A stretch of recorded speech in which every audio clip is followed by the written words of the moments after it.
மந்திரம் 1. இதில் ஹிரண்யகர்ப்ப ஸ்துதி. அகம் என்கின்ற நான் என்கின்ற பெயர் எப்படி உண்டானது, புருஷன் என்கின்ற பெயர் எப்படி உண்டானது, சிருஷ்டி என்கின்ற பெயர் எப்படி தோன்றியது என்பதை பற்றிய விளக்கங்களை இந்த மந்திரத்தில் நாம் பார்க்கலாம். இதற்கு முன்னால் நான் விராட் ஹிரண்யகர்ப்பன் என்ற பதவியை பற்றி சொன்னேன். ஜீவர்கள் பல உடம்புகளை எடுக்க முடியும். தாவர உடம்பு எடுத்து வாழலாம், மிருக உடம்பிலும் வாழலாம், மனிதனாகவும் வாழலாம். புண்ணியங்களால் தேவ சரீரத்தையும் எடுத்து வாழலாம். தேவர்களிலே பலவிதமான தேவர்கள் இருக்கிறார்கள். யக்ஷர்கள் இருக்கிறார்கள், கந்தர்கள் இருக்கிறார்கள், கர்ம தேவர்கள் இருக்கிறார்கள். தெய்வங்களாகவும் சில பேர் இருக்கிறார்கள். வருணன், இந்திரன் போன்றவர்களாம் தெய்வ வரிசையில் சேர்ந்தவர்கள். பித்திருக்களாகவும் இருக்கிறார்கள். இதெல்லாம் விதவிதமான சரீரங்கள். ஒவ்வொரு சரீரத்திலும் ஒருவித இன்பம் கிடைக்கும். புழுவின் உடம்பில் வாழ்ந்தாலும் கூட புழுவுக்கு கிடைக்கின்ற ஒரு இன்பம், மண்ணிலே வாழ்கின்ற ஒரு சுகம் கிடைக்கும். எருமை மாடாக பிறந்தாலும் கூட அந்த சகதியிலே அது வெயிலில் படுத்துட்டு இருக்கும்போது கிடைக்கிற இன்பத்தை அது அனுபவிக்கிறது. ஒவ்வொரு சரீரத்திலும் இன்பம் தரும் ஒரு அம்சம் இருக்கும், துன்பம் தரும் அம்சமும் இருக்கும். இன்ப துன்பங்கள் கலந்ததாகத்தான் சரீர சுகம் இருக்கும். அது மாதிரி நாம் வானுலகத்தில் வாழ்கின்ற தெய்வங்களாக இருந்தாலும், பித்தர்களாக இருந்தாலும், சொர்க்கலோக சரீரமாக இருந்தாலும் அங்கேயும் கூட ஆனந்தத்தை நாம் உற்பத்தி செய்துதான் அடைய வேண்டியிருக்கிறது. ஞானிக்கோ ஆனந்தம் அவனுடைய இயல் ஆனந்தம், இந்திரியத்தினால் கிடைக்கின்ற ஆனந்தம் அல்ல. அதீந்திரிய சுகம் என்று பெயர். இந்திரியங்கள் என்றால் கண், மூக்கு, காது போன்ற புலன்களை கொண்டு மனம் என்ற கருவியை பயன்படுத்தி அடைகின்ற சுகம். ஏதோ ஒன்றை பயன்படுத்தி பெறுகின்ற சுகம், உற்பத்தி செய்து உண்டாக்கிய இன்பத்தை அடைகின்ற சுகம். ஆனால் ஆத்மாவோ இயல் சுகம். அதுக்கு எந்த இந்திரியமும் தேவையில்லை, மனம் என்ற கருவியும் தேவையில்லை. அது எப்பொழுதுமே இன்பமாகவே இருக்கிறது. மனமோ இந்திரியங்களிலிருந்து சுகம் வரவில்லை என்றால் சோர்ந்துவிடும். இந்திரியங்களோ அவருக்கு உரியான விஷயங்களில் பற்று இல்லைன்னு சொன்னால், கண்ணு பார்க்குறது ஒன்றெல்லாம் அது அதுக்கு ஒரு சோர்வு ஏற்படும். காதுக்கு இனிமையாக கேட்கணும். பிரிந்திருந்தால் துன்பம், சேர்ந்தால் இன்பம். சேரும்போது கிடைக்கின்ற இன்பம் பிரியும் வரை தான் இருக்கும். எந்த ஒரு இன்பமும் சேர்ந்தால் பெறுகின்ற இன்பம் பிரியும் வரை நீடிக்கும். சில சமயம் பிரியத்துக்கு முன்னாடியே தீர்ந்தும் போகலாம். பிரிந்த பிறகு மீண்டும் சேர்ந்தால் இன்பம். எனவே இந்திரிய சுகங்களோ அந்த மனம் என்ற கரண சுகங்களோ இதெல்லாம் சேர்ந்து பிரிந்து உண்டாகின்ற சுகம். ஆனால் ஆத்மானந்தமோ அது இயல் சுகம். அது தன்னிலிருந்து எப்பொழுதுமே ஆனந்தத்தையே பெற்றுக்கொண்டிருக்கிறது. இதுதான் உண்மை. ஆனால் இந்த உண்மையை தெரிந்தவன் ஞானி, தெரியாதவன் அஞ்ஞானி. அவன் தன்னை மனம் என்று நினைத்து கொண்டிருப்பதனால் மனம் எப்பொழுதுமே சுகம் தேடும் கருவியாகவும், புத்தி எப்பொழுதும் அறிவு தேடும் கருவியாக இருப்பதனால் ஒரு கருவியாகவே வாழ்ந்து கொண்டு அந்த கருவி கரணங்களின் துணையினால் இன்பம் அனுபவிப்பான இருக்கிறான். இது பேர் சம்சாரம்னு பேர். வானுலகத்தில் வாழ்ந்தாலும் அந்த தேகத்தில் இருந்தாலும் கூட அவனுக்கு சுகம் இந்திரியங்கள் மூலமும் கரணங்கள் மூலம் தான் கிடைக்க முடியும். இந்திரனுக்கு கூட சுகம் வேணும்னா அவனுக்கு வேண்டிய ஒரு பொருளை பார்க்கணும், வேண்டிய பொருளை உண்ணணும். அது உண்ட பிறகு அந்த உணவு தன் வாயில் போய் சென்று இன்பத்தை தந்த பிறகு உடனடியாக இன்பம் மறைஞ்சிடும். மறுபடியும் அது முழுங்கிட்டு இன்னொரு கவலை எடுத்து போட்டால் தான் மறுபடியும் இன்பம். ஒவ்வொரு பொருளையும் ஒரே வாயில் எடுத்து சாப்பிடலாம். ஒரு பால்கோவா அல்லது மைசூர் பாக்கோ. நிறைய பேர் அப்படி செய்ய மாட்டாங்க. கொஞ்சம் கொஞ்சமாக சாப்பிடுவாங்க. அந்த இன்பத்தை நீடிக்கணும். அது சேரும்போது ஒரு இன்பம். ஒரே அடியாக போட்டு சாப்பிட்றவன் பார்த்தா அவன் ஞானியாக தான் இருப்பான். அவனுக்கு அந்த துளியாக பெறுகின்ற இன்பத்திலே நாட்டம் இல்லை. சாப்பிட வேணுங்கிற ஒரு காரணத்துக்காகவும் சாப்பிடுகிறான். மற்றவர்கள் தான் இன்பம் நீடிக்க வேண்டும் என்பதற்காக சாப்பாட்டை நீடிப்பார்கள். 7 course மீல்ஸ்ன்னு சொல்கிறாங்க. இது இந்திரிய சுகம். இந்திரிய சுகங்கள் உண்டாக்கப்பட்ட சுகம். அதீந்திரிய சுகம் என்பது ஆத்மானந்த சுகம். அது எப்பொழுதுமே இயலாக எப்பொழுதும் இருந்து கொண்டிருக்கிற சுகம். இப்படி நீங்கள் புரிஞ்சுக்கங்க. எவன் ஒருவன் சரீரத்தில் வாழ்ந்து கொண்டிருக்கிறானோ, அது எந்த தேவ சரீரமோ மனித சரீரமோ, அந்த சுகங்கள் அழிந்து தோன்றுபவன, நிலையற்றது. இது தான் ஜீவத்துவம்னு சொல்கிறோம். இவனுக்கு இருக்கிறதுலே மிக சிறந்த உடம்பு எது அப்படின்னு பார்க்கணும். அப்போது சுகம் நிறைய இருக்கும் இல்லையா? அதில் விராட் என்ற உடம்பு தான் இருக்கிறதுலையே ஜீவனுக்கு பெறுகின்ற பெரிய பாக்கியம். ஹிரண்ய கர்ப்பன்கிற ஒரு சரீரம் இருக்குது.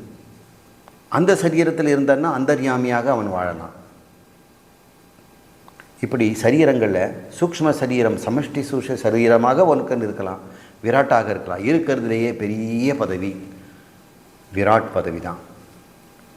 சாதாரண மனிதன் பூமியில் கூட உபாசனைகளை தொடர்ந்து பல பிறவிகள் செய்து வந்தான். ஒரு பிறவிலே அவன் இந்த விராட் என்ற ஒரு பதவியை அடைந்து விடுவான். அனைத்து பிரபஞ்சமும் தன் உடம்பாக வைத்திருக்கின்ற ஒரு பெரிய உடம்பு, அப்படிப்பட்ட நிலை. ஆனால் அங்கே கூட அவன் இந்திரியங்களை நாடித்தான் அவன் இன்பத்தை அனுபவிக்க வேண்டியிருக்கும். மனதை கொண்டு தான் ஆனந்தத்தை அனுபவிக்க வேண்டியிருக்கும். உண்டாக்கப்பட்ட ஆனந்தங்கள் எத்தனை காலம் இருக்கும்? மாறிக்கொண்டிருந்தால்தான் அந்த ஆனந்தமும் சுகமாக இருக்கும். மாறாத ஒரு ஆனந்தம் அவனுக்கு பிடிக்காது. எனவே இந்த விராட் நிலை அடைந்த ஜீவன் இருப்பதிலேயே மிக உயர்ந்த பதவி. ஆனால் அதுவும் கூட சம்சாரம் என்று நீங்கள் புரிந்து கொள்ள வேண்டும். ஜீவர்கள் உடம்பு எடுக்கும் முன் விராட் நிலையை அடைந்த ஜீவன் முதலில் இருந்தது என்று இந்த மந்திரம் சொல்லுது. என்ன சொல்லுது? இந்த ஜீவர்களுக்கெல்லாம் தனித்தனியாக ஒரு ஜீவன் இருக்கும். எண்ணற்ற ஜீவர்கள் சிருஷ்டி சமயத்தில் ஒரு உடம்பை கொடுக்கணும் எல்லாத்துக்கும். அவங்க கர்மத்துக்கு ஏற்ற மாதிரி ஆளாளுக்கு ஒரு ஆண் பெண் உடம்பு, தனு கரண புவன போகம்லாம் கொடுக்கப்படுகிறது. அதில் ஒரு ஜீவனுக்கு விராட்டுன்ற பதவியை கொடுத்துருவாங்க. அவன் தான் முதல்ல உண்டாவான். அதுக்கப்புறம் தான் மற்றவங்களுக்கெல்லாம் உடம்பெல்லாம் கிடைக்கும். இப்படின்னு இந்த மந்திரம் சொல்லுது. அது ஹிரண்ய கர்ப்பன் அல்லது விராட்டை பற்றி புகழ்ந்து சொல்வது. எண்ணற்ற ஜீவராசிகளில் ஒரு ஜீவராசிக்கு இந்த பயன் கிடைக்கிறது. சரி, இந்த பயன் கிடைச்சவரை எத்தனை நாளாக இருப்பான்? அவனுக்கு அது சலிச்சு போகும். இன்னொருத்தான் அந்த பதவியை அடைவான். அல்லது விராட் என்பது நமக்கு தெரிகின்ற புவனத்தில் இருக்கலாம். இதுபோல் எண்ணற்ற புவனங்கள் இருக்கிறது. ஒரு புவனத்துக்கும் ஒரு வித புவனமே அவனுக்கு விராட்டாக இருப்பதனால் சரீரமாக இருக்கும்போது விராட்டுகளும் அநேகமாக இருக்கலாம். எப்படி இருந்தாலும் அதுவும் சம்சாரம்தான். இதை உபாசனையால் ஒருவன் கிடைக்கக்கூடிய மிக உயர்ந்த பதவி. ஆனால் உபாசனையை உயர்த்தி சொல்லுதுன்னு நினைக்காதீங்க. இதன் மூலம் ஏளனம் தான் செய்கிறது. உபநிஷத்தை ஏளனம் பண்ணுது. நீ என்ன தான் உபாசனை பண்ணாலும் விராட் என்ற பதவியே கிடைச்சாலும் அதுவும் ஒரு சம்சாரம் என்று அதை துச்சமாக மதி, ஞானத்தை போற்று என்று அது சொல்ல வருகிறது. இவ்வாறு இந்த முதல் மந்திரத்தில் ஹிரண்ய கர்ப்பனை விராட்டை பற்றிய ஒரு வஞ்சக புகழ்ச்சியாக சொல்கிறது. இந்த விராட் ஒருத்தன் தோன்றினா இல்லையா, இங்கேருந்து ஆரம்பிக்குது மந்திரம். அந்த விராட்டு சுற்றுமுற்றும் பார்த்ததான். அவன் மட்டும்தான் இருக்கிறான், வேறு எந்த சரீரமும் இல்லை. எல்லா ஜீவர்களும் இப்போ சூக்ஷ்மமாக காரண சரீரத்தில் இருக்கிறாங்க. இந்த விராட்டு மட்டும் இருக்கிறார். அவர் சுற்றுமுற்றும் பார்த்தார். நான் மட்டும் தான் இருக்கிறேன். மந்திரம் எப்படி சொல்லுது? நா அந்யத் ஆத்மனோ அபஷ்யத்து. ந அந்யத், வேறு எதையும் எனக்கு வேறாக. அந்யத்துனா வேறாக, ந இல்லை, வேறாக எதுவுமே இல்லை. எதுக்கு? ஆத்மனோ எனக்கு, எனக்கு வேறாக எதுவுமே நான் பார்க்க முடியவில்லை. அபஷ்யத்து, பஷ்யத்துனா பார்த்தல், அபஷ்யத்துனா பார்க்க முடியவில்லை. ஸோ அகமஸ்மி இது அக்ரே வியாகரத்து. அதனால் என்ன சொல்லுது? நான் மட்டும்தான் இருக்கிறேன். நான் என்ற பெயர் உண்டாகுது. ச அகம் அஸ்மி, நான் இருக்கிறேன். அஸ்மி என்றால் இருக்கிறேன். அகம் நான் இருக்கிறேன் என்று அது ஆரம்பத்தில் முதல் சொல்லிச்சான். இப்போ விராட் என்ற முதல் சிருஷ்டி வந்த பிறகு வேறு எந்த ஜீவனுமே இல்லாத போது, எந்த சரீரமும் இல்லாத போது ஒரே ஒரு சரீரம், விராட் சரீரம் இருந்தது. அந்த சரீரம் சுற்றுமுற்றும் பார்த்து நான் இருக்கிறேன் என்று சொன்னதுனால அது வாயிலேந்து வந்த முதல் சொல் நான், அகம் என்று வருகிறது. அதனால தான் இந்த ஜீவர்களெல்லாம், உலகத்தில் வாழ்கின்றவர்களெல்லாம் எதை சொன்னாலும் நானுங்கிறத சொல்லிட்டு தான் அப்புறம் மீது சொல்லுவாங்க. நான் பாருங்கள், நான் கும்பகோணத்துக்காரன். நான் படித்ததெல்லாம் ஒரு பிரைமரி ஸ்கூலில். அப்புறம் நான் வேலை செய்தது ரயில்வேல. அப்புறம் நான் ரயில்வேலேருந்து ரிட்டையர்ட் ஆகிட்டு நான் இப்போ தஞ்சாவூரில் தங்கியிருக்கிறேன் அப்படின்னு ஒவ்வொரு வார்த்தையிலும் நான் என்பதை சொல்லிவிட்டு தான் மீதியெல்லாம் சொல்கிறாங்க. இப்போ நான் என்பது தான் ஒருத்தனுடைய முதல் பெயர். மீதியெல்லாம் அவன் அதன் மீது சுமத்தி கொள்கின்ற அடிஷ்னல் ஆகந்துக பெயர்கள் என்று இந்த மந்திரம் சொல்லுது. இதுக்கு ஏன் காரணம்னா, நமக்கு விராட்டே அப்படி தான் சொன்னார். அவரே நான் இருக்கிறேன் என்று சொன்னதுனால நாம் எல்லாரும் அதையே பின்பற்றுகிறோம் என்று அகம் என்ற சொல் வந்த விதத்தை அந்த மந்திரம் சொல்லுது. அடுத்து புருஷன் என்ற பேர் ஏன் வருது? எதுக்கு விராட்டுக்கு புருஷன் பேர்? ஜீவருக்கெல்லாம் புருஷன் ஏன் பேர்? அதுக்கு சொல்லுது. இந்த ஜீவன், எந்த ஜீவன்? இந்த விராட்டு மனிதனாக ஒரு காலத்தில் இருந்திருக்கும் இல்லையா? ஒரு காலத்தில் மனிதனாக வாழ்ந்து கொண்டிருந்த போது அவன் எல்லா பாவத்தையும் எரித்து விட்டானான். அதனால தான் அவன் விராட்டானான். கொஞ்சம் நெஞ்சம் பாவம் இருந்ததுன்னா அதுக்கேற்ற மாதிரி தேவ சரீரம் இது மாதிரி தான் இருக்கும், இல்லை மிருக சரீரம் கிடைக்கும். பாவம் அனைத்தையும் எரித்து விட்டான். அது பேர் ஔஷத்து. ஔஷத்துன்னா தாவரம்னு ஒரு பேர் இது. இங்கே உஷத் என்ற சொல். அழித்து விட்டான், பாவங்களை எரித்து விட்டான். அவன் பூராவையும் எரித்ததால் பூர்வோ அஸ்மாத், பூர்வோன எல்லாவற்றையும், பூர்வோ அஸ்மாத் சர்வஸ்மாத் சர்வான் பாபம் பாப்மனஹ ஔஷத்து தஸ்மாத் புருஷः. பூர்வோ முன்பு, சர்வஸ்மாத் சர்வான் பாப்மன அனைத்து பாவங்களையும், அஸ்மாத் அந்த முன்பே, ஔஷத்து அழித்து விட்டதால், தஸ்மாத் புருஷக பூராவையும் அழிச்சு விட்டான். இப்போ பூர்வ ஔஷத்து ரெண்டு வார்த்தை இருக்குங்க. ஒன்று என்ன? பூர்வ, பூரா பூரையத்தி முழுமையாக, ஔஷத்துன்னா அழித்தல். பூராக ஔஷத்துன்னு பண்ணதால புருஷத் அப்படின்னு புருஷன் என்ற பெயர் வந்தது. இப்போ புருஷன் யார்? விராட் தான் புருஷன். நாமும் கூட புருஷன் தான். அது இன்னொரு அர்த்தம் இருக்குது. உடம்பு முழுக்க நிரம்பி இருக்கிறத பூராவும் நிரம்பி இருப்பதனால, அதனால் புருஷன் என்றும் ஒரு வார்த்தை உண்டு. இந்த உபனிஷத்து விராட்டுக்கு ஏன் புருஷன்னு பேர் வந்ததுக்கு காரணம் அவன் ஒட்டுமொத்த பாவங்களையும் அழித்தவன். நீங்களும் ஒட்டுமொத்த பாவத்தையும் அழித்து விட்டால் புருஷன் என்ற பெயரோடு விராட்டாக இருக்கலாம். மந்திரம் 2, அதில் புருஷன் போன்ற வார்த்தையெல்லாம் முடிஞ்சுது. இப்போ சம்சாரத்தை பற்றிய விசாரணையை 2வது மந்திரம் பேசுது. இப்போ விராட்டை பற்றி தெரிஞ்சுக்கிட்டோம். இந்த விராட்டை தனியாக இருந்தார், நான் மட்டும் இருக்கிறேன்னு சொன்னார். நானுங்கிற வார்த்தை அதுலேருந்து உண்டாச்சு. இப்போ அடுத்த மந்திரத்தில் அந்த விராட்டுக்கு பயம் வந்துடுச்சு. விராட்டுக்கு பயம் ஏற்பட்டது. அதனால் தனியாக இருப்பவர்கள் அஞ்சுகிறார்கள் என்று உபனிஷத்து தான் சொல்லுது. நான் மந்திரத்தை விட்டுட்டு பொழிப்புரை மட்டும் சொல்கிறேன். விராட்டுக்கு பயம் ஏற்பட்டது, அதனால் நமக்கும் பயம் ஏற்பட்டது. விராட் நானுன்னு சொல்லிச்சு, அதனால் நானுன்னு சொல்கிறோம். அது பூராவும் பாவத்தை அழித்து விட்டு எல்லாவற்றிலும் வாழ்ந்து கொண்டிருப்பதுனால, நாம் இந்த உடம்புக்குள்ளே பூராவும் வாழ்ந்து கொண்டிருப்பதுனால நமக்கு புருஷன்னு பேர். அதுக்கு பயம் வந்தது, அதனால தான் நமக்கும் பயம். என்ன? தனியாக இருக்கும் பொழுது எல்லாரும் பயப்படுறாங்க. அந்த குழந்தை தனியாக இருக்குங்க, பயந்துரும் அப்படின்னு சொல்கிறாங்க. என்ன பண்ணலாம் அதுக்கு? சில பேர் தனியாக இருக்கும் பொழுது ஃபோன் கால் பண்ணி கூப்பிடுவாங்க. இன்னும் பயமாக இருக்குது, கூட பேசிகிட்டே இருங்க அப்படின்னு. ஏன்? இருட்டாக இருக்குது அப்படின்னு சொல்கிறாங்க. இருட்டு, தனிமை எல்லாருக்கும் பயம் தருகிறது. அப்போ விராட் நினைக்குது, தனியாக இருந்துக்கு பயம் எதுக்கு வரணும்?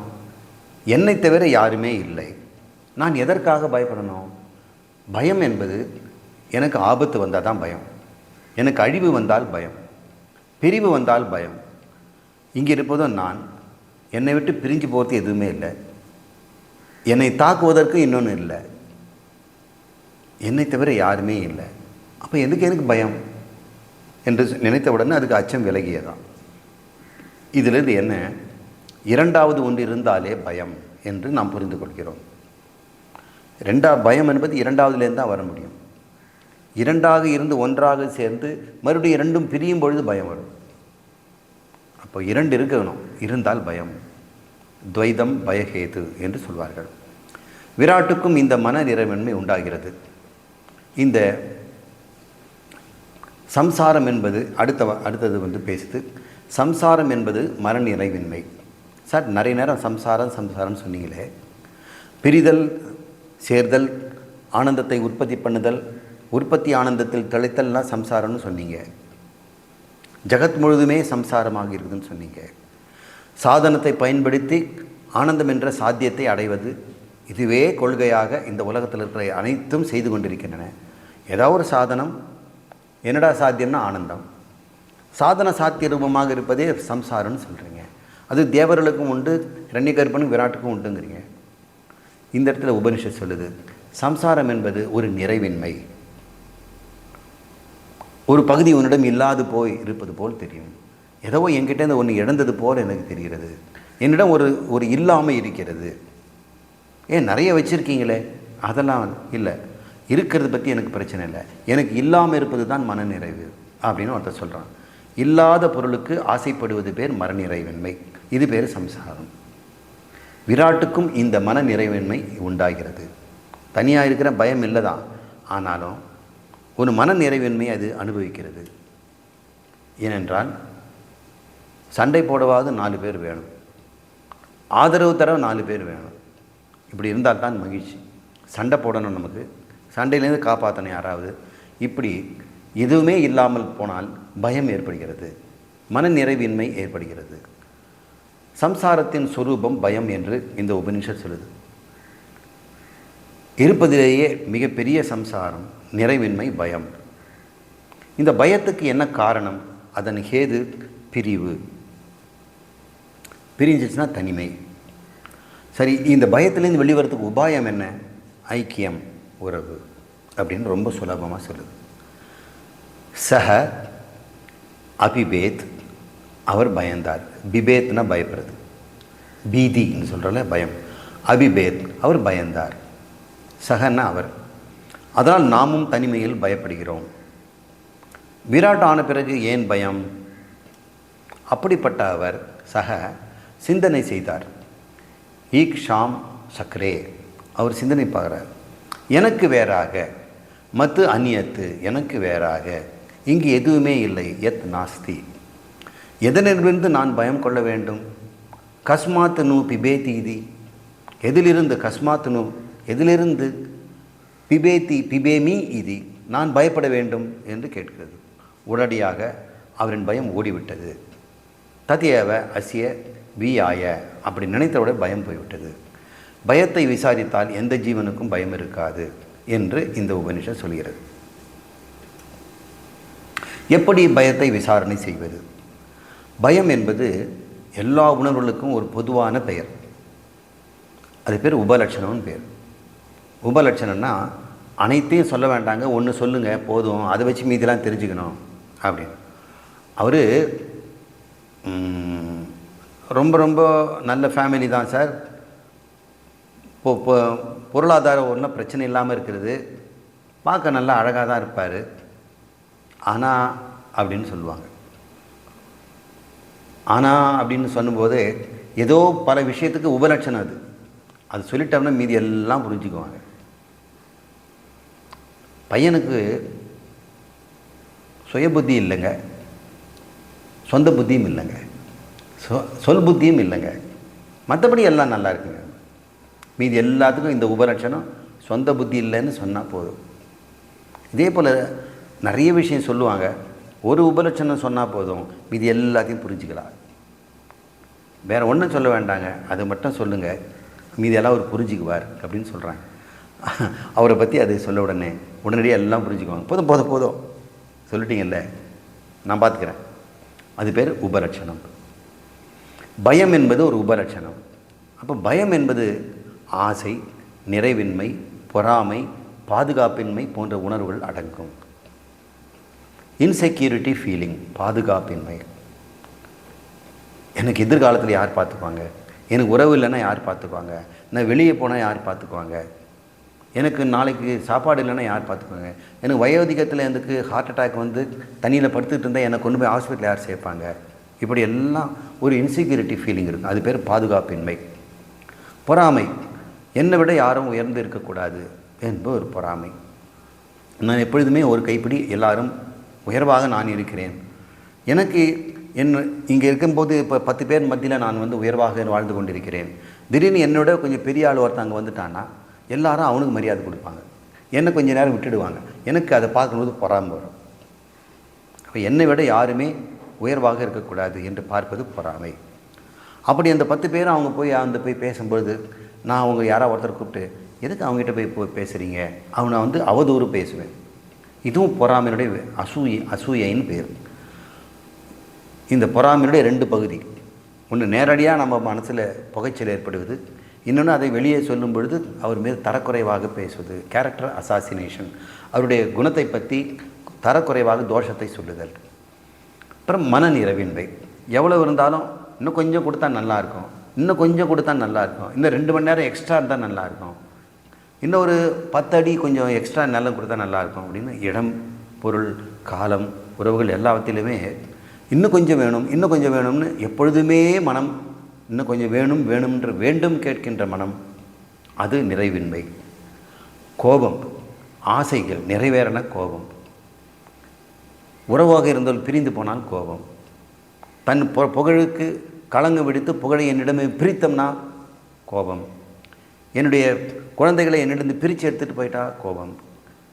என்னுடைய சொத்து பத்துக்களை என்னிடந்து அபரிகண்டால் கோபம். என்னுடைய ஒரு கால் செருப்பு யாராவது எடுத்து போட்டு போயிட்டா கோபம். என்னிடம் எதுவும் பிரியக்கூடாது. அதனால் கோபம் என்பது பிரிவினுடைய அடையாளம்.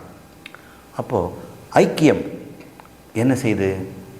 இழந்த பொருள் வந்த உடனே சந்தோஷம், இழந்த உறவுகள் சேர்ந்த உடனே சந்தோஷம், இழந்த புகழ் மீண்டும் வந்த பிறகு சந்தோஷம், இழந்த ஆரோக்கியம் திரும்பி வந்துருச்சுன்னா சந்தோஷம். பிரிவு துன்பம், ஐக்கியம் சந்தோஷம் என்று நம்ம பார்க்கிறோம். இதுக்கு ஒரு காம்ப்ளிமெண்டேஷன் தேவைப்படுது. ஒரு பொருள் சேர்ந்தா இன்பம் வரணும்னா அந்த பொருள் தன்னை மாதிரியே இருக்கக்கூடாது. என்னிடம் இருக்கிற ஒரு பொருளே இன்னொரு பொருள் வந்துருச்சுன்னா எனக்கு சந்தோஷம் இல்லை. என்கிட்ட 2000 ரூபாய்க்கு ஒரு நல்ல ஒரு பேனா இருக்குது, அதனுடைய டிப்பு வந்து கோல்டு டிப். அதே மாதிரி இன்னொரு பேனா கொடுத்தோம்னா எனக்கு சந்தோஷம் இல்லை. சாதாரண பால் பாயிண்ட் பெண்ணு, இந்த இனாம் சார், இதை வாங்கினீங்கன்னா இது ஃப்ரீ, இல்லை அதுக்கு வேண்டாங்க, இல்லை சார் பரவாயில்ல எடுத்துகிட்டு போங்கன்னு கொடுத்தோம்னா அதில் ஒரு சந்தோஷம். என்கிட்ட இருக்கிறதே யாரும் கொடுத்தா எனக்கு சந்தோஷம் இல்லை. எனக்கு கீழே இருக்கிற பொருள் எனக்கு அல்பமான ஒரு பொருளாக இருந்தாலும் கூட என்னிடம் இல்லாததுக்கு மீது எனக்கு ஆசை இருக்கிறது. அப்போ அது பேர் காம்ப்ளிமெண்டேஷன் பேர். உன்னிடம் ஒன்று இல்லை, அது இன்னொருத்தரிடம் இருக்குது, அதை அவர்களிடம் பெற்றோம்னா ஒரு ஆனந்தம் கிடைக்கிறது நம்ம பார்க்குறோம். இது பேர் காம்ப்ளிமெண்டேஷன். இதில் இல்லாதது அவரிடம் இருக்கிறது, அவரிடம் இல்லாது இவரிடம் இருக்கிறது. இது ரெண்டும் சேர்ந்தால் ஒரு ஆனந்தம். ரொம்ப காலத்துக்கு முன்னாடி ஒரு சினிமா, மிஸ்ஸி அம்மான்னு பேர். அந்த பேருக்கு மிஸ்ஸி அம்மானா டீச்சருக்கு மிஸ்ஸுன்னு பேர், அதனால் மிஸ்ஸி அம்மா. ஒரு பள்ளிக்கூடத்தில் டீச்சருக்கு விளம்பரம் போடுறாங்க, 2 டீச்சர் வேணும்னு. ஆனால் அந்த டீச்சர் சொல்லிக் கொடுக்குற ஆசான் வந்து கல்யாணமானவர் இருந்தால் நல்லது, இல்லைனா பேச்சுலர் இருந்தால் கல்யாணம் பண்ண விட்டுட்டு போயிடுவாங்க. இப்படி நிறைய பேர் ஸ்கூலுக்கு போயிட்டதுனால கல்யாணம் ஆகிட்டோம்னா கல்யாணம் ஆனவங்களுக்கு மட்டும் நான் டீச்சர் போஸ்ட் கொடுக்குறேன், அவங்களுக்கு சொந்த வீடும் கொடுக்குறேன், சாப்பாட்டுக்கு வேலைக்காரெல்லாம் கொடுக்குறேன், ஸ்கூலில் நிர்வாகம் பண்ணால் போதும் அப்படின்னு 2 டீச்சருக்கு விளம்பரம் போடுது. அப்போ ஒரு கல்யாணம் ஆகாத ஒரு மனுஷன், ஒரு ஆண் இருக்கிறான், கல்யாணம் ஆகாத ஒரு பெண் இருக்கிறார். 2 பேருக்கும் அந்த விளம்பரம் வரும்பொழுது கை கேட்டது வாய் கேட்டாது போயிடுச்சு. கல்யாணம் ஆகியிருந்தால் எந்நேரம் போயிருக்கலாம், இவனும் கல்யாணம் ஆகியிருந்தால் அது போயிருக்கலாம். 2 பேருமே பீச்சில் ஒரு பெஞ்சில் உட்காந்து பார்க்குறாங்க. என்ன மேடம் உங்களுக்கு கஷ்டம்? மாதிரி இது மாதிரி ஒரு டீச்சர் அப்ளிகேஷன் போட்டேன், கல்யாணம் ஆனவங்க தான் கொடுப்பாங்களாம், இந்த காலத்தில் கல்யாணம் பண்ணிவிட்டு இப்போ போய் டீச்சர் ஆகுது எங்களால் முடியுமா அப்படின்னு அந்த பொண்ணு சொல்கிறார். எங்கள் அப்பாவுக்கு நோய் நொடியாக இருக்குது, அவருக்கு பணம் அனுப்பணும், எனக்கும் கல்யாணம் இல்லைங்க, இந்த வேலை கிடச்சிதுன்னா 3 வேளை சாப்பாடாவது கிடைக்கும், நான் வந்து ஒண்டி கட்டியாக சுற்றிட்டு இருக்கிறேன் அப்படின்னு. 2 பேருக்குமே கல்யாணம் இல்லைங்கிறதுனால ஒரு ஆனந்தம் இல்லை, அந்த வேலையை கிடைக்க மாட்டேங்குது. அப்போ அவங்க சொல்கிறாங்க, நம்ம 2 பேர் கல்யாணம் செய்துக்கிற மாதிரி நடித்தா என்ன, இந்த 2 பேரும் பொய்யாக போய் வேலையை வாங்கிக்குவோம், அதுக்கப்புறம் பார்த்துக்கலாம், எனக்கு 3 மாதம் வேலை செய்துட்டு கடன் அடைச்சிட்டேன்னா நான் அதுக்கப்புறம் டீச்சர் போஸ்ட்டில் நான் போயிடுவேன். அந்த பொண்ணு சொல்கிறா, அவளுக்கு வந்து 3 மாதம் சம்பளம் இருந்தால் போதும், அம்மா பட்ட கடன் அடைச்சிட்டு அந்த கடன்காரன் தொந்தலை வந்து தாம்பிக்கலாம். இப்படி இவனும் அவளும் காம்ப்ளிமெண்டேஷன். இவன் இல்லைன்னா அவளுக்கு வேலை கிடைக்காது, அவள் இல்லைன்னா வேலை கிடைக்காது, 2 பேருக்கும் ஆனந்தம் கிடைக்கிறது. இருந்தாலும் நடிப்புக்காக 2 பேரும் போகிறாங்க, பின்னாடி அவங்க கல்யாணமும் செய்துக்கிறாங்க. இப்படி தானே சினிமா இருக்கும். காம்ப்ளிமெண்டேஷன் என்பது 2 ஐக்கியம் ஒரே மாதிரி இருக்கக்கூடாது. ஒரு பால் இனிப்பு, இன்னொரு டம்ளரில் பால் இனிப்பு, பாலின் சுவை இருக்குது, இது 2 வந்து காம்ப்ளிமெண்ட்டுன்னு சொல்ல முடியாது. பால் இங்கே இருக்குது, சர்க்கரை இருக்குது கற்கண்டு, பாலும் கற்கண்டும் சேர்த்தோம்னா கற்கண்டுக்கும் பால் சுவை கிடைக்கும், பாலுக்கும் கற்கண்டு. வெறும் கற்கண்டு யாரும் தின்ன மாட்டாங்க, அவ்வளோ பிடிக்காது. வெறும் பாலை குடிக்கிறதுக்கு இது ரெண்டும் சேர்த்தோம்னா பாலோடு தேன் சேர்ந்தாற் போல, பால் நழுவி பழம் நழுவி பாலில் விழுந்தது போல என்று சொல்வார்கள். இது பேர் காம்ப்ளிமெண்டேஷன். இதை நீங்கள் புரிஞ்சுக்கங்க. இந்த காம்ப்ளிமெண்டேஷன் சொல்லக்கூடிய ஐக்கியத்தில் ஒரு இன்பம் கிடைக்குது. இதை பிரிச்சிட்டோம்னா துன்பம் கிடைக்குது. அந்த ரெண்டு பேரும் புருஷன் பொஞ்சாதின்னு சொல்லி கொண்டு பள்ளிக்கூடத்தில் வேலை செய்யும் பொழுது உண்மை தெரிஞ்ச உடனே ரெண்டு பேரும் பிரிய வேண்டி வருது. இப்போ ரெண்டு பேரும் துக்கம் வருது. அப்புறம் அந்த ஸ்கூலினுடைய நிர்வாகியே சொல்கிறாரு, நீங்கள் ரெண்டு பேரும் கல்யாணம் பண்ணிக்கிட்டீங்கன்னா நல்லாவே இருக்குமே அப்படின்னு அவர் கல்யாணம் பண்ணுறதுக்கெல்லாம் ஏற்பாடு பண்ணுறார். இதெல்லாம் பார்க்கும் பொழுது காம்ப்ளிமெண்டேஷன், சேர்வதால் ஒரு இன்பமும் பிரிவதால் ஒரு துன்பமும் ஏற்படுகிறது. பிரிவுதான் பயம், பிரிவுதான் துன்பம், ஐக்கியம்தான் இன்பம், அதுதான் அபயம். ஆனால் இந்த ஆத்மாவும் அகங்காரமும் தனித்தனியாக பிரிந்திருக்கும் பொழுது அகங்காரத்திற்கு இந்த பிரிவு துயர் தாங்க முடியல. ஈஸ்வரனோடு எப்போது நான் அனுபவிப்பேன், ஆத்மானந்தத்தை எப்போது பெறுவேன், கடவுளோடு என்று சேருவேன் அப்படின்னு ஒருத்தன் பக்தன் சொல்கிறான். என்ன சொல்கிறான், என்னுடைய கணவனோடு எப்படி சேருவேன்னு மனைவி சொல்கிறார். என்னுடைய மனைவியோடு எப்பொழுது சேருவேன், என் பிரிந்த குழந்தை எப்பொழுது என்னை வந்து சேரும். இப்படி பிரிவுக்கு சேர்வதை பார்க்கிறார்கள். சேரு ஐக்கியம். இருக்கிறதுலே மிகப்பெரிய ஐக்கிய சுகம் எதுன்னு கேட்டாங்கன்னா, ஒருடைய அகங்காரமே தன்னை ஆத்மாவாக நினைத்து ஐக்கியமாகும் பொழுது தத்துவமசி, அதுவும் இதுவும் என்று ஐக்கியம் என்று சொல்லக்கூடிய ஈஸ்வரனாகவே நான் ஐக்கியமாகும் பொழுது பரமாத்மாவினுடைய எந்த ஆனந்தமோ அதுதான் என்னுடைய ஆத்மானந்தமும். இரண்டும் ஒன்றே, நானே பிரம் என்ற ஞானம்தான் பிரிக்க முடியாத ஐக்கியத்தை உண்டாகும். மீதி எல்லாம் பிரிஞ்சிடும். சம்சாரத்தின் மூலம் கிடைக்கின்ற ஐக்கியம் ஒரு காலத்தில் பிரிஞ்சிடும். ஆனால் ஆத்மாவில் ஐக்கியமாகிவிட்ட அகங்காரம் பிரிவே பிரியாது. அதுக்கப்புறம் ஆனந்தத்திற்கு அளவே கிடையாது. பிரிவுதான் பயம், பிரிவுதான் துக்கம், இணைவுதான் சுகம், இணைவுதான் அபயம். இங்கே பிரிவே அற்ற நிலை ஏற்பட்ட பிறகு அபயத்திற்கு அபயத்தை தவிர வேறு ஒன்றுக்கு வாய்ப்பே இல்லாமல் போகிறது என்பதை சொல்லிக் கொடுக்கறதுக்காக இந்த உபனிஷத் ஒரு நிகழ்ச்சியை நடத்தி காட்டுகிறது. என்னன்னு பார்ப்போம். பயத்தை எப்படி விசாரணை செய்வது? பயம் ஒரு உபலட்சணம். அதற்குள் பயம் என்ற சொல்லுக்குள் கோபம், ஆசை, நிறைவின்மை, பொறாமை, பாதுகாப்பின்மை போன்ற அனைத்து உணர்வுகளும் அடங்கும். இந்த உணர்வுகள் இருக்கும் வரை நமக்கு நிம்மதி இல்லை. நான் அழிந்து விடுவேன், தன் நாச பயம், என்னை அழித்து விடுவார்கள், புகழ், பணம், உறவுகள், என்னுடைய உடல் நலம் இதெல்லாம் என்னை விட்டு போய்விடும், பிரிந்துவிடும், புகழ் பிரியும், பணம் பிரியும், உறவு பிரியும், நலம் பிரியும் என்று பிரிவினால் ஏற்படுகின்ற துன்பத்தையும் அதை அடைந்து விட்டால் ஐக்கிய சுகத்தையும் அவன் அடைகிறான். இவ்வாறு பயத்தை விசாரணை பண்ணணுங்கிறாங்க. சரி, இப்படி பயத்தை விசாரணை பண்ணால் என்ன கிடைக்கும்? எனக்கு பயமாக இருக்கிறது, விசாரணை பண்ணிப்பார். பார்த்தனா உன்னை விட்டு ஏதோ போக போகிறதுன்னு தான் பயப்படுற. உன்னுடைய பேர் கெட்டு போயிடும், உன்னுடைய சொத்து பொருளெல்லாம் அழிஞ்சு போயிடும், யாராவது பகைவர்கள் எடுத்துக்குவாங்க, எல்லாம் பங்காளிகள் திட்டம் போட்டு சதி திட்டம் போட்டு உன்னுடைய பொருளெல்லாம் எடுத்துக்கொள்வார்கள் என்று உன்னை விட்டு பிரிந்து விடும் என்று போது தான் பயம் ஏற்படும். எவன் ஒருவன் பயமற்ற நிலைக்கு செல்ல வேண்டுமோ, அபயம் என்ற இந்த மோட்சத்தை செல்ல வேண்டுமோ, அவன் முதலில் தன்னிடம் இருக்கின்ற பயத்தை கண்டுபிடிக்க வேண்டும். எது குறித்து பயம்? செத்துனுவேன் பயமா? இல்லை, எனக்கு அதை பற்றி பயம் இல்லை. நோய் வந்துடுங்கிற பயமா? இல்லை, அது குறித்தும் பயம் இல்லை. பட்டினி ஆகிடுவேன்னு பயமா? அது குறித்தும் பயம் இல்லை. பிறகு வேறு எதுக்கு பயம்? இந்த பயமற்ற நிலையில் நான் இருந்து கொண்டிருக்கிறேனே, இதிலிருந்து என்னை யார் விலக்கி எடுத்து கொள்வார்களோ, என்னை மறுபடியும் சம்சாரத்தில் கொண்டு போய் சேர்த்துடுவார்களோன்னு ஒரு பயம் ஏற்படும். அதையும் நாம் சீர்தூக்கி பார்க்கணும். எங்கிருந்து பயம் ஏற்படுகிறது, இந்த பயத்துக்கு ஹேது என்ன என்று பார்க்கணும். ஆராய்ச்சி பண்ணும்போது அந்த பயத்துக்கு ஹேது உனக்கு அது நிலையற்றது, அழிவுடையது, அது உனக்கு செய்யக்கூடாத மித்யா என்பதை நீ புரிந்து கொண்டால் பொய்யான பயத்திற்கு நீ பயப்பட வேண்டியதில்லை.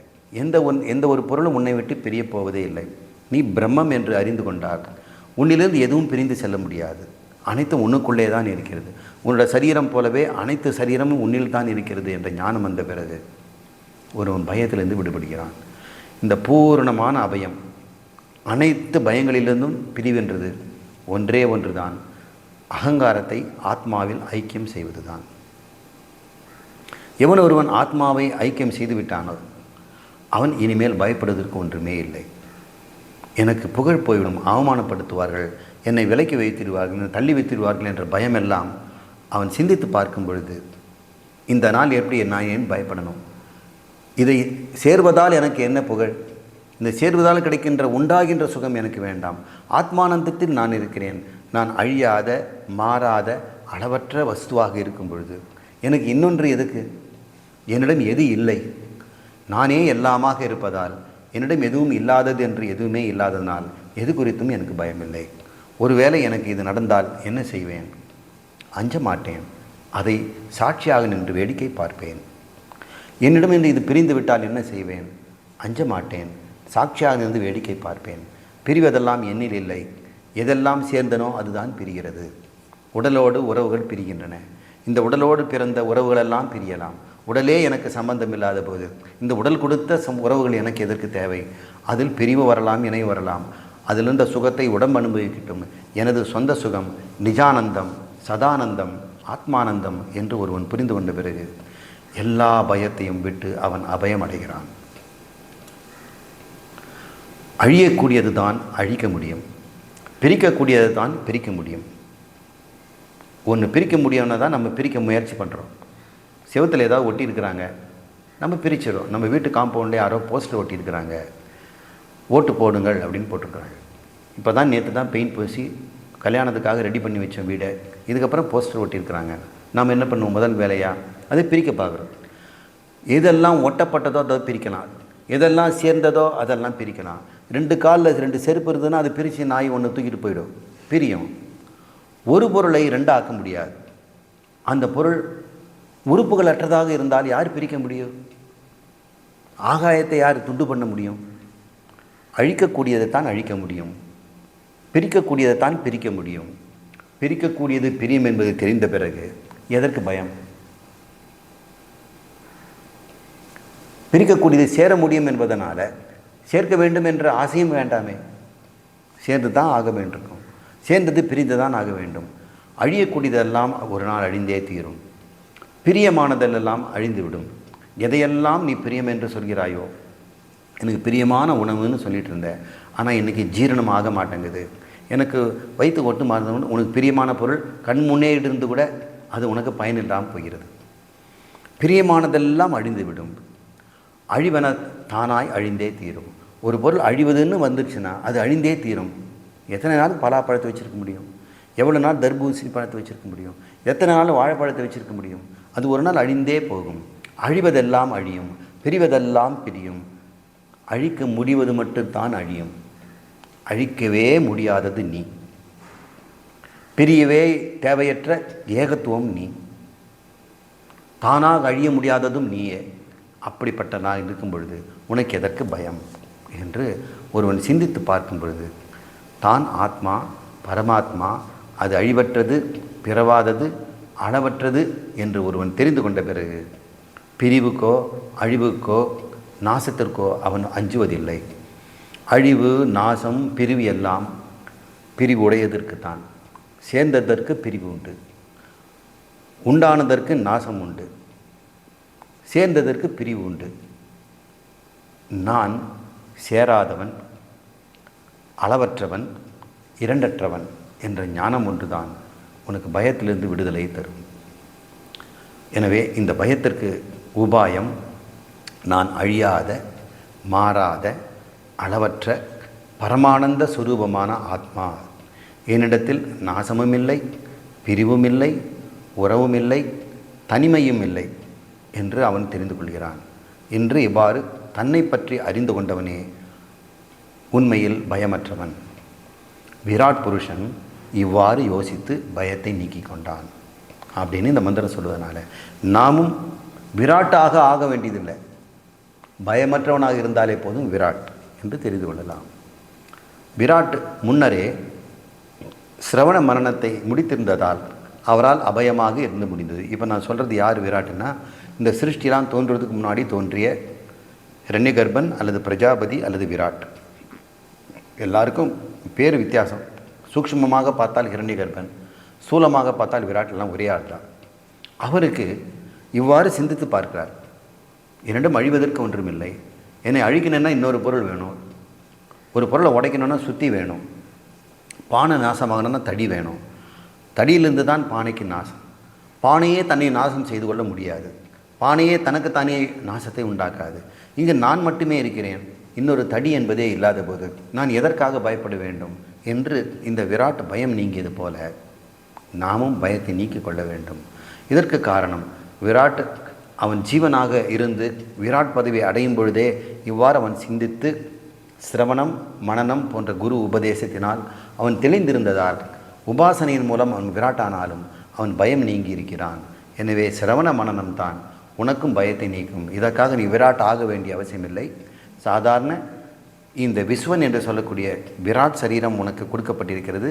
இதற்குள்ளே ஹிரண்யகர்ப்பனாக நீ தைஜசனாக உள்ளே வாழ்ந்து கொண்டிருக்கிறாய். நீ உன்னையே விராட்டாகவும் தைஜசனாகவும் ஹிரண்யகர்ப்பனாகவும் நினைத்து எனக்கு அயலாக எதுவுமே இல்லை என்று சிரவண மனனத்தின் மூலம் பயத்தை நீக்கி கொண்டு விராட்டாக வாழ வேண்டும் என்பதுதான் இந்த உபாசனை.